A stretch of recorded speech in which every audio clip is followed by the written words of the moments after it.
मुद्रांक शुल्क घेऊन रजिस्टर करणे म्हणजे त्यांना कायदेशीर मार्ग मोकळा करून देणे आणि त्याच्यातही मुद्रांक शुल्क कमी घेणे हा एक मोठा गुन्हा आहे आणि याच्यात शासनाचं करोडो रुपये नुकसान झालंय।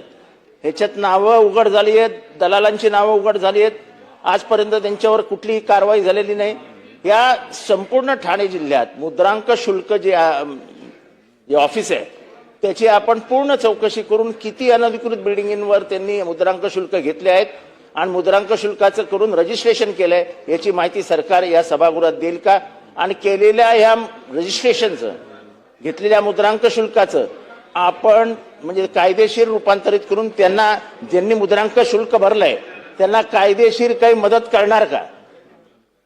कारण का जर अनधिकृत इमारतींचं मुद्रांक शुल्क आपण घ्यायला लागले तर त्यांना आपण अधिकृत करायला लागल्यात।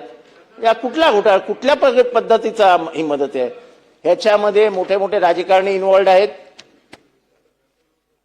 व्यवस्थित सेटिंग लावून मार्जिन मॅनेज करायचं, मुद्रांक शुल्क भरायचं, मुद्रांक शुल्क कमी करायचं, कोणाच्याही लक्षात येत नाही आणि 2 वर्षानंतर कोर्टात जायचं। तेव्हा आपण ह्याच्यावर योग्य ती कारवाई करणार का? आणि ह्याच्यामध्ये पूर्ण ठाणे शहरात हा जो अनधिकृत बिल्डिंगचा विळखा आहे तो फक्त काही विभागापुरता मर्यादित नसून हा पूर्ण ठाणे शहरात आहे, उल्हासनगरला आहे, भिवंडीत आहे, कल्याणमध्ये आहे, डोंबिवलीमध्ये।